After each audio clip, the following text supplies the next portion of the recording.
Kita bacaan hari ini Yosua 16 ayat 1 sampai 10. Kemudian keluarlah undi bagi Bani Yusuf. Batas mereka mulai dari sungai Yordan dekat Yeriko di sebelah timur mata-mata air Yeriko, melalui padang gurun yang naik dari Yeriko ke pegunungan, ke Betel, kemudian menuju ke Luz, terus ke daerah orang Arki, ke Atarot, turun ke barat ke daerah orang Yaflet sampai daerah Bet Horon Hilir, dan selanjutnya sampai Geser dan berakhir di laut. Demikianlah Bani Yusuf, yakni suku Manasye dan suku Efraim, menerima milik pusaka. Daerah Bani Efraim menurut kaum-kaum mereka ialah demikian. Batas milik pusaka mereka ke timur ialah Atarot Adar sampai Bet Horon Hulu. Ke barat batas itu keluar di sebelah utara Mikametat, kemudian batas itu membelok ke timur ke Tanat Silo, dan dari sana terus sampai ke sebelah timur Yanoah. Turun dari Yanoah ke Atarot dan Naharat, menyinggung daerah Yeriko dan keluar ke sungai Yordan. Dari Tapua, batas itu terus ke barat ke sungai Kana dan berakhir ke laut. Itulah milik pusaka suku Bani Efraim menurut kaum-kaum mereka. Selanjutnya, bagi Bani Efraim ditentukan kota-kota terpisah di tengah-tengah milik pusaka Bani Manasye. Segala kota itu dengan desa-desanya. Tetapi orang Kanaan yang diam di Geser tidaklah dihalau mereka. Jadi orang Kanaan itu masih tetap tinggal di tengah-tengah suku Efraim sampai sekarang, tetapi menjadi budak Rodi.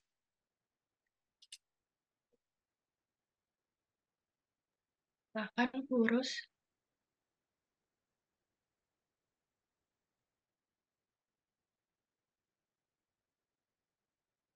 Yosua 17 ayat 1 sampai 18. Bagian undian yang ditentukan bagi suku Manasye, sebab dialah anak sulung Yusuf, ialah demikian. Kepada Makhir, anak sulung Manasye, bapa Gilead, telah diberikan Gilead dan Basan, karena ia seorang tentara. Jadi bagian itulah yang ditentukan bagi anak-anak Manasye yang lain, menurut kaum-kaum mereka, yakni Bani Abiezer, Bani Helek, Bani Asril, Bani Sekem, Bani Hefer, dan Bani Semida. Itulah keturunan yang laki-laki dari Manasye bin Yusuf, menurut kaum-kaum mereka. Tetapi Jelafehat bin Hefer bin Gilead bin Makhir bin Manasye tidak mempunyai anak laki-laki, tetapi hanya anak perempuan. Inilah nama anak-anaknya itu: Mahla, Noah, Hogla, Milka, dan Tirza. Mereka datang menghadap Imam Eliezer dan menghadap Yosua bin Nun, serta para pemimpin, dan berkata, Tuhan telah memerintahkan kepada Musa untuk memberikan milik pusaka kepada kami di tengah-tengah saudara-saudara kami. Sebab itu, diberikannya kepada mereka milik pusaka di tengah-tengah saudara-saudara ayah mereka sesuai dengan titah Tuhan. Demikianlah kepada suku Manasye jatuh 10 bidang tanah, selain dari tanah Gilead dan Basan yang di seberang Yordan. Sebab anak-anak perempuan Manasye telah menerima milik pusaka di tengah-tengah anak-anaknya lelaki, sedang tanah Gilead ditentukan bagi anak-anak lelaki Manasye yang lain. Jadi batas daerah Manasye ialah dari Asyer ke Metat yang di sebelah timur Sikem, kemudian batas itu terus ke selatan ke daerah penduduk En Tapua. Tanah Tapua adalah kepunyaan suku Manasye, tetapi kota Tapua dekat batas daerah Manasye adalah kepunyaan Bani Efraim. Kemudian batas itu turun ke sungai Kana, ke sebelah selatan sungai itu. Kota-kota di sana adalah punyaan suku Efraim, sekalipun di tengah-tengah kota-kota suku Manasye. Selanjutnya batas daerah Manasye itu lewat dari sebelah utara sungai itu dan berakhir ke laut. Ke selatan daerah itu kepunyaan suku Efraim dan ke utara kepunyaan suku Manasye. Batasnya ialah laut di sebelah utara, batas daerah itu menyinggung daerah Asyer, di sebelah timur menyinggung daerah Isakar. Tetapi di daerah Isakar dan Asyer ada juga kepunyaan suku Manase, yakni Bet-Sean dengan segala anak kotanya. Yibleam dengan segala anak kotanya, penduduk Dor dengan segala anak kotanya, penduduk Endor dengan segala anak kotanya, penduduk Taanak dengan segala anak kotanya, dan penduduk Megido dengan segala anak kotanya, yakni ketiga daerah bukit itu. Tetapi Bani Manasye tidak dapat menduduki kota-kota itu, sebab orang Kanaan berhasil untuk tetap diam di negeri itu. Setelah orang Israel menjadi kuat, orang Kanaan itu dibuatnya menjadi orang Rodi, tetapi tidaklah sama sekali mereka itu dihalaunya. Berkatalah Bani Yusuf kepada Joshua demikian, "Mengapa engkau memberikan kepadaku hanya satu bagian undian dan satu bidang tanah saja menjadi milik pusaka? Padahal aku ini bangsa yang jumlahnya banyak, karena Tuhan sampai sekarang memberkati aku." Jawab Yosua kepada mereka, "Kalau engkau bangsa yang banyak jumlahnya, pergilah ke hutan dan bukalah tanah bagimu di sana di negeri orang Feris dan orang Refaim, jika pegunungan Efraim terlalu sesak bagimu." Kemudian berkatalah Bani Yusuf, "Pegunungan itu tidak cukup bagi kami, dan semua orang Kanaan yang diam di dataran itu mempunyai kereta besi, baik yang diam di Bet-Sean dengan segala anak kotanya maupun yang diam di lembah Yisrael." Lalu berkatalah Yosua kepada keturunan Yusuf, kepada suku Efraim dan suku Manasye, "Engkau ini bangsa yang banyak jumlahnya dan mempunyai kekuatan yang besar. Tidak hanya satu bagian undian ditentukan bagimu, tetapi pegunungan itu akan ditentukan bagimu juga. Dan karena tanah itu hutan, haruslah kamu membukanya. Kamu akan memilikinya sampai ke ujung-ujungnya, sebab kamu akan menghalau orang Kanaan itu, sekalipun mereka mempunyai kereta besi dan sekalipun mereka kuat." Demikian. Baik, saya sambung pembacaan firman Tuhan dari Wahyu 7 ayat 1 sampai 17. Kemudian daripada itu, aku melihat 4 malaikat berdiri pada keempat penjuru bumi. Dan mereka menahan keempat angin bumi, supaya jangan ada angin bertiup di darat, atau di laut, atau di pohon-pohon. Dan aku melihat seorang malaikat lain muncul dari tempat matahari terbit. Ia membawa meterai Allah yang hidup, dan ia berseru dengan suara nyaring kepada keempat malaikat yang ditugaskan untuk merusakkan bumi dan laut. Katanya, "Janganlah merusakkan bumi atau laut atau pohon-pohon sebelum kami memeteraikan hamba-hamba Allah kami pada dahi mereka." Dan aku mendengar jumlah mereka yang dimeteraikan itu, 144.000 yang telah dimeteraikan dari semua suku keturunan Israel. Dari suku Yehuda 12.000 yang dimeteraikan. Dari suku Ruben 12.000.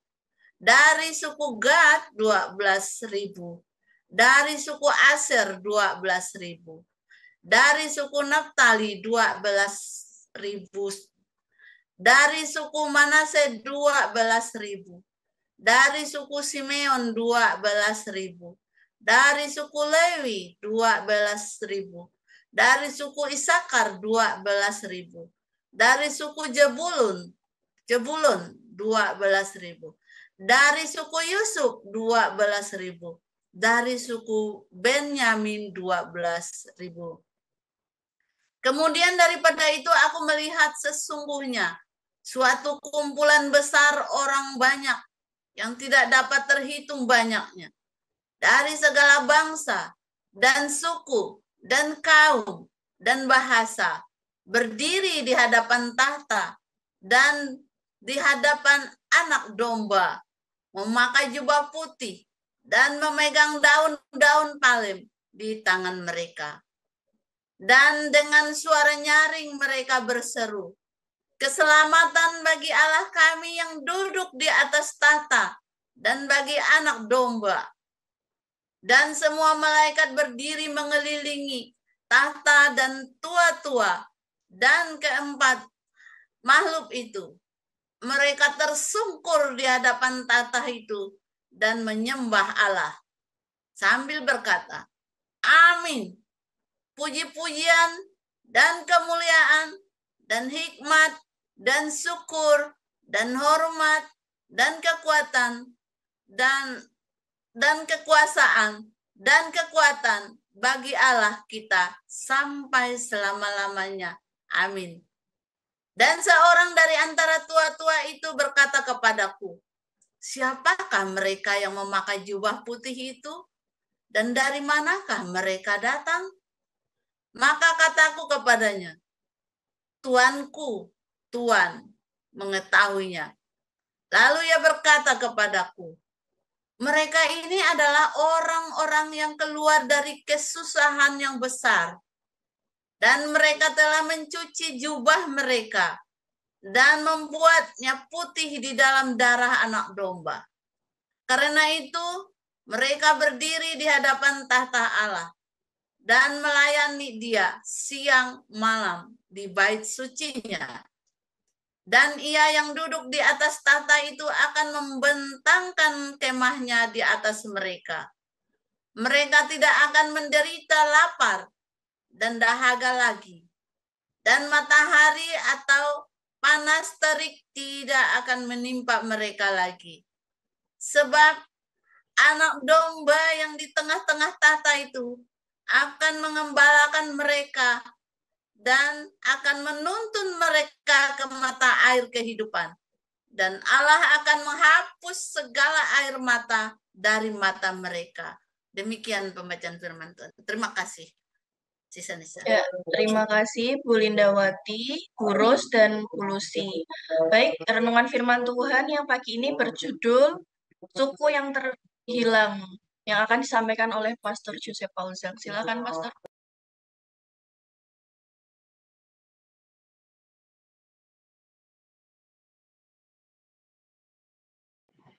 Haleluya, firman Tuhan selalu baru setiap hari. Ketika kita menantikan Tuhan dengan penuh cinta, dengan penuh pengharapan, konsisten, teguh sampai akhir, saudara. Jangan goyah, jangan goyang.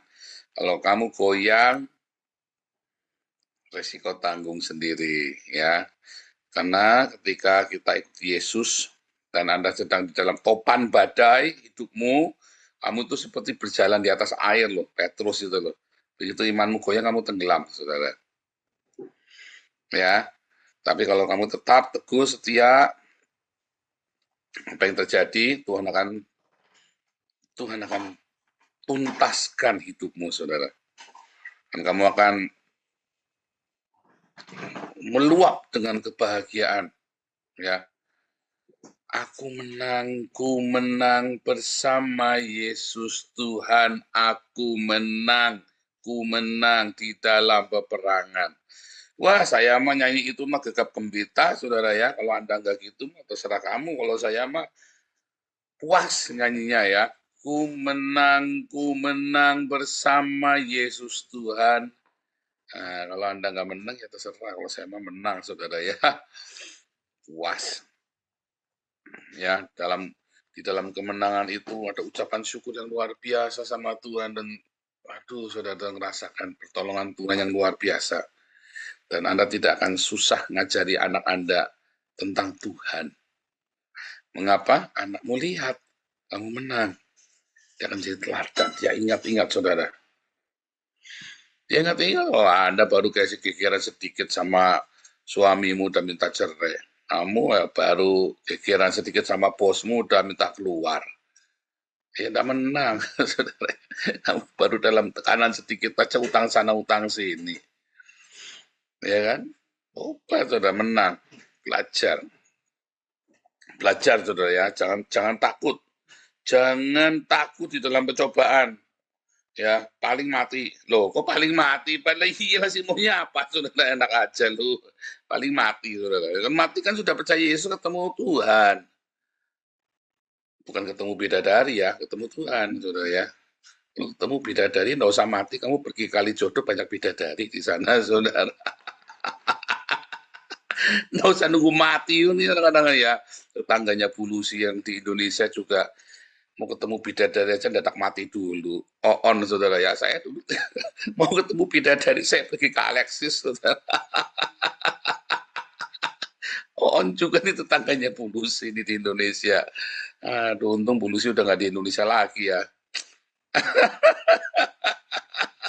Saya kadang-kadang ketawa sendiri kalau malam mau tidur ya, saudara ya. Bisa terus ingat bidadari. Saya bilang, goblok ini orang yang datang mati dulu. Saya batin, saudara ya. Tapi kenapa Anda takut mati ya, saudara? Kenapa Anda? Karena ternyata belum lahir baru loh. Belum mati, iya. Dulu waktu saya dipulihkan, saudara, 2014, 2013, 2014. Mikir apa? Paling mati. Mati ketemu Tuhan, udah. Selesai. Karena ada keyakinan gitu ya. Ketemu Tuhan, damai, sudah, tenang. Malah enggak mati, saudara. Malah enggak mati-mati sampai sekarang. Malah jadi bikin ruwet Indonesia, tetap enggak mati-mati. Iya kan? Tuhan Yesus bilang, barang siapa takut kehilangan nyawanya, justru akan kehilangan nyawanya. Barang siapa tidak takut kehilangan nyawanya karena Tuhan, justru akan mendapatkannya. Aneh ya, itu paradoks, saudara. Itu paradoks iman loh. Kalau kamu takut, ya kalau kamu takut kehilangan suamimu, malah suamimu hilang di gondol wewe gombel. Tapi kalau kamu tidak takut kehilangan suamimu, karena Tuhan Yesus itu ya. Oh, aku tidak takut kehilangan suamiku, tenang karena aku ini sudah cantik, percaya. Nggak taunya suamimu bukan cari yang cantik, saudara ya. Carinya yang nurut, yang nggih mas, iya koko, nggih mas. Kamu di rumah mentang-mentang cantik, suamimu lagi ngomong dikit apa dikasih sambel, saudara ya, repot, saudara, apa dikira jadi sandal. Jangan begitu, saudara ya. Mentang-mentang cantik kamu jadi istri, suamimu dikasih makan sandal. Lama-lama dia cari, nggak mau cari yang cantik, capek cari yang cantik, kena cari yang nurut aja. Repot, saudara. Ya kan? Sama kan? Jangan sok-sokan, saudara ya. Oh, suamiku nggak ganteng, nggak bakal ada yang ngambil. Loh, mukanya nggak ganteng, dompetnya ganteng, saudara. Repot kamu. Aduh. Ya kan? Karena sekarang kan gadis-gadis kan tidak cari yang ganteng, saudara. Ya kan? Cari yang gendut kayak saya gini, yang gembul-gembul kayak saya ini, saudara, yang dicari sama gadis-gadis kan. Udah nggak cari yang six pack lagi kan? Ya. Soalnya kalau di Belanda cari yang six pack pasti punyanya Koko yang lain, saudara. Bukan punyanya Cici, punyanya Koko itu kan yang six pack gitu, saudara. Yang paham jangan katakan amin. Repot, saudara, ngecarinya gembul-gembul ya. Yang saya pernah ceritakan dulu tetangga kita orang Cina daratan dari Cina, dia sedih ya, suamiku digondol sama cowok lain, orang Spanyol. Suamimu digondol sama cowok. Saya lagi mikir, sebentar. Suamimu digondol sama lelaki lain, orang Spanyol. Iya itu. Dia ngomongnya nggak tega. Pas dia homo, saudara. Suami jadi homo ninggalin dia. Kan edan, saudara. Balik lagi. Kalau kamu hidup ya dalam kemenangan, saudara ya. Kalau kamu setia melayani Tuhan, setia dengan cintamu pada Tuhan, kamu hidup mantap ya, saudara ya. Maka justru kamu akan mendapatkan semuanya 100 kali lipat. Bukan dapat 100 istri, bukan. Ya, suami-suami mentang-mentang udah saya mau setia sama Tuhan supaya ya saya tidak takut kehilangan saya, tidak kehilangan istri saya tidak takut. Nampak barang siapa kehilangan istrinya, meninggalkan istrinya, maka Tuhan akan mengganti 100 kali lipat, kan edan, saudara. Ben Pak, ben mati sisan Pak, dapat gantinya 100 kali lipat. Kan edan sudah di suami-suami ini melayani Tuhan cari mati, istrinya ben dipateni uang, biar dibunuh pas sama orang, malah ini saya dapat 100 kali lipat. Kan geblek ini. Kadang-kadang pikiran orang Kristen edan ini ya, cara berpikir orang beragama ini. Bukan gitu maksudnya. Maksudnya kalau kamu mengikuti Yesus, kamu percaya Yesus, lalu istrimu masih Islam, lalu minta cerai, ya jangan dicerai saja, enggak apa-apa, tak cari gantinya. Kadang-kadang ya, saya pernah ya baptis orang ini, gara-gara apa saudara? Dia pengen cerai sama suaminya. Jadi sengaja dia pasang badan, dibaptis, supaya dia dicerai beneran sama suaminya. Kurang ajar. Saya mau tangga baptis dia tuh saya nggak bisa menghakimi orang lain. Tapi begitu saya selesai membaptis, saya langsung ngerti ini orang itu memang sengaja dibaptis ya supaya dia dicerai sama suaminya. Ini memang dia lagi cari ruwet ini sama suaminya. Ada deh saudara ya. Orang mau dibaptis motifnya macam-macam ya. Tapi kan kita nggak bisa menghakimi. Nah tadi juga saudara. Jadi apa yang harus yang dimaksud ya kalau kamu kehilangan apa yang kamu tinggalkan, ibumu, bapakmu, istrimu, suamimu, anak-anakmu, ya kamu akan mendapatkan 100 kali. Ya, sawahnya, ya kan ladangnya, ya, ternaknya, kamu akan mendapat 100 kali. Maksudnya ada kepuasannya itu. Kata 100 kali itu kata hekaton. Ya, hekaton itu tak terbatas.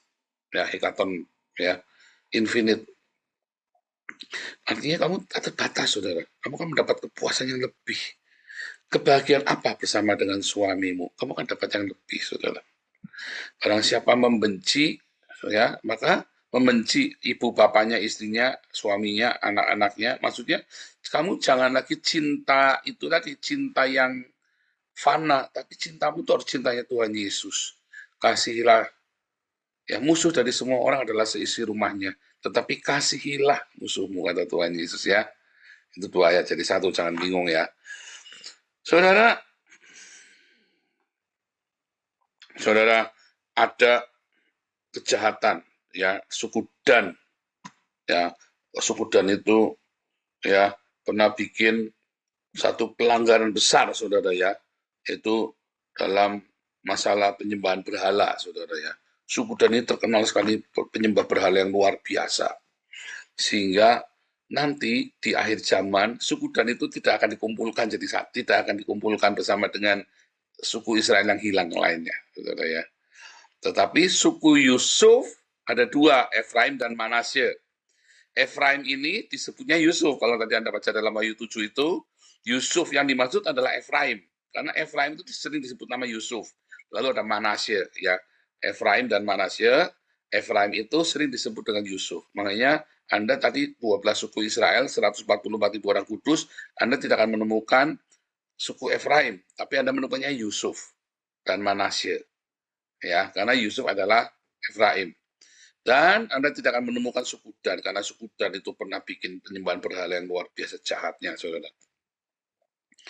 Penyembahan berhala ya. Saudara, apapun kondisimu hari ini, saudara ya, jangan sampai Anda pergi ke paranormal. Jangan sampai Anda pergi tanya dukun ya, saudara ya. Jangan sampai kamu terus mencari pertolongan dari yang bukan dari Tuhan Yesus. Ya. Sebab apapun yang kamu lakukan akan nagih, saudara. Enggak akan membuat kamu lepas. Ya, tetapi akan ditagih kamu. Karena kamu mencari pertolongan itu. Saya ngalami, saudara ya. Saya kan dari keluarga paranormal. Waktu kita habis-habisan itu, sudah pendeta loh, saudara ya. Ya, kemudian saya bilang, pokoknya saya enggak mau kalah. Saya nggak mau kalah. Kemudian saya bilang ya sama adik papi saya juga paranormal ya. Itu terkenal ya, menteri-menteri datang sama dia. Serius ya, menteri-menteri datang sama dia. Terus bilang, cek, saya nggak mau kalah. Ya sudah, kamu pergi ke sana. Terus saya pergi, saudara ya, pergi ke sebuah telaga di sebuah kota gitu ya. Mungkin saya juga tahu tempat itu ya. Saya baru ingat, oh iya ini tempat ini memang Terus saya naik mobil jam 2 pagi, saudara ya. Saya berangkat dari rumah, ya, sampai sana jam 2 pagi. Saya berangkat dari rumah jam setengah 12. Saya setir mobil, saya begitu di depan telaga itu, saudara, saya muter, saya lewatin di bawah pohon beringin besar itu ya, tempat parkir itu. Begitu saya mau parkir, tiba-tiba ada suara audible, saudara. Kalau kamu masuk ke telaga itu, maka baptisanmu itu hilang, nggak berguna lagi. Suaranya audible ya, saudara, saya sampai kaget. Nah, terus, wah, merinding, saya takut, saudara ya. Saya tengok-tengok, kenapa suaranya bisa kedengeran begitu ya. Akhirnya saya langsung jalan lagi. Waduh, saya bilang, nggak jadi. Terus, besoknya itu si om saya tuh adiknya papi nelpon, kenapa nggak jadi ke sana?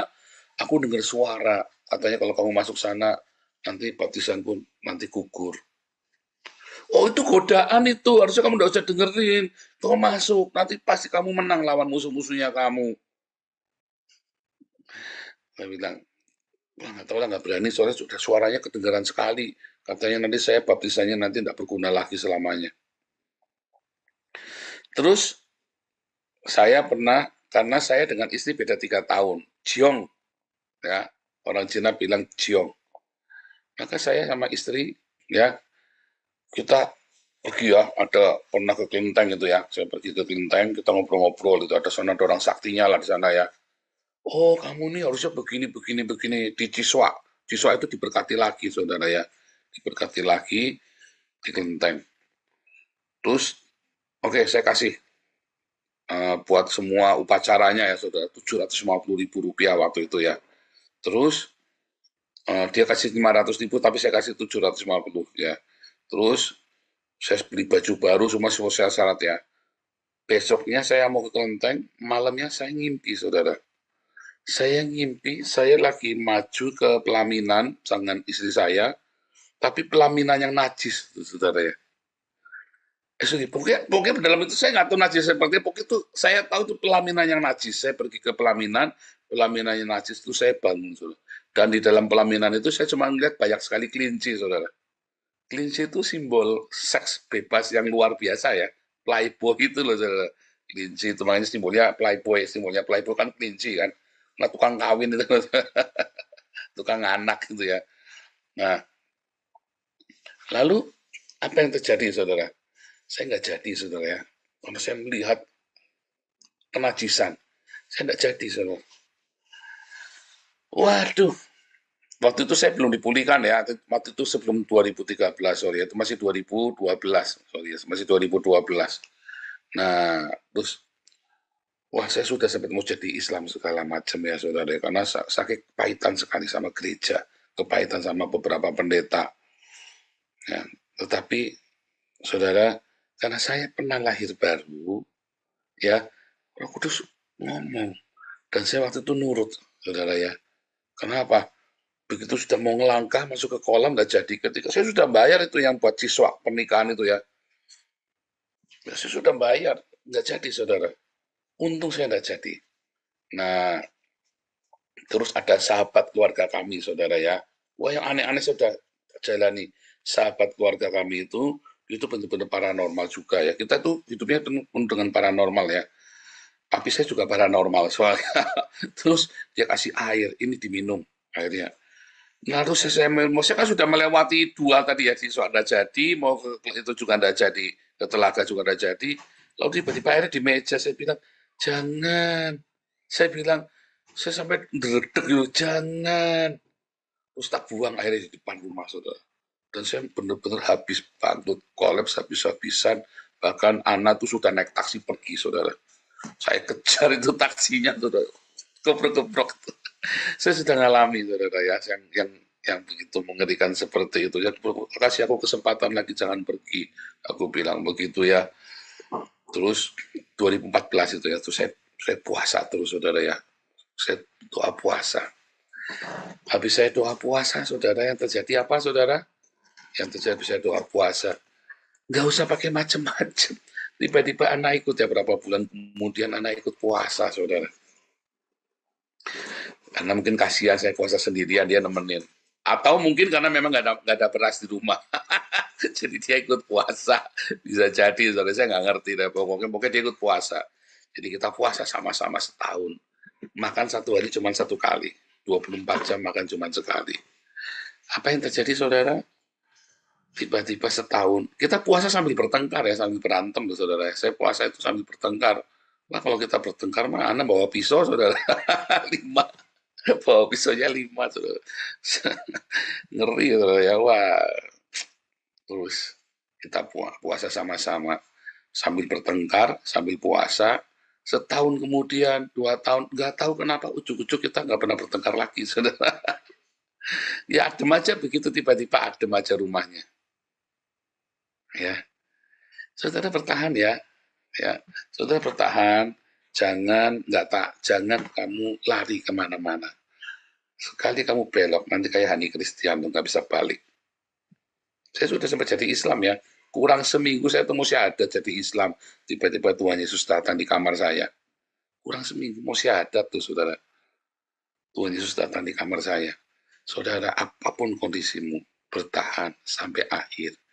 Jangan cari dewa lain, jangan cari Tuhan lain. Bertahan. Jangan cari pertolongan lain, cari pertolongan Tuhan Yesus saja, saudara. Sampai titik darah penghabisan. Nanti kamu akan bahagia. Kamu akan puas hidupmu. Jangan goyang sedikit pun, saudara. Semua itu adalah dewa-dewa kenajisan, dewa kejijikan, dewa kesia-siaan. Hanya Yesus ya yang akan membawamu sampai kepada cinta yang sejati. Semua cinta itu ada pengorbanan. Tidak ada cinta tanpa pengorbanan. Bahkan Yesus sendiri mati di kayu salib karena cinta. Kita juga mengalami daging kita disembelih. Harga diri kita diinjak-injak karena cinta, saudara. Jangan sampai kamu tidak tahan. Begitu kamu tidak tahan, cinta itu habis. Artinya kamu tidak punya cinta lagi. Tapi kalau kamu bertahan, sebenarnya simpel. Cuman, ya sudah Tuhan. Udah cuman gitu saja. Tapi kalau, tidak bisa ini harga diri, nanti, ini masalahnya prinsip keluarga, ini masalahnya nanti panjang ini. Nah, itulah godaan, saudara, yang membuat kamu tidak bisa bertahan untuk kamu, tidak bisa ini prinsipnya.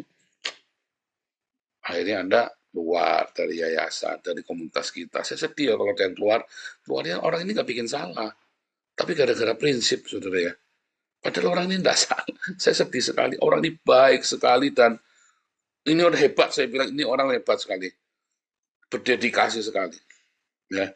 Tetapi nggak tahan dalam tekanan. Padahal masalahnya bukan sama saya, tapi kok jadi saya dijauhin gitu. Saya sedih sekali, saudara ya. Saya sedih. Karena apa? Saya mengalami, saya tahu perasaannya. Saya juga digituin sama pada saya. Bukan saya mau gitu, bukan, tapi saya ngerti ternyata memang nggak bisa diapa-apain. Karena itu memang terjadi. Itulah komunitas, itulah konflik dalam komunitas. Jangan berhenti mencintai. Jangan kamu bilang, ada lagu ya? Ada lagu kan gimana? Sabar, Tuhan selalu sertamu. Sabar, ada begitu ya? Tapi jangan diganti lagunya. Dulu waktu di Satya Wacana lagi demo itu, sabar, sabar ada batasnya. Sabar, sabar ada batasnya. Jangan, sabar itu nggak ada batasnya, saudara. Kalau sabarmu ada batasnya, berarti kamu belum lahir baru. Sabarmu itu made in Mekah, saudara. Ada batasnya, iya kan? Sabar itu ada batasnya, itu made in Mekah. Tapi sabarnya Tuhan Yesus, made in Jerusalem, nggak ada batasnya, saudara. Lebih luas dari langit biru, lebih dalam daripada samudra. Itu sabarnya Tuhan Yesus. Itu cintanya Tuhan Yesus. Selebar samudra, sedalam palungan, apapun masuk ke dalamnya bersih, saudara. Kotoran sampah apapun langsung bersih. Itulah cintanya Tuhan Yesus. Tuhan Yesus berkati. Amin.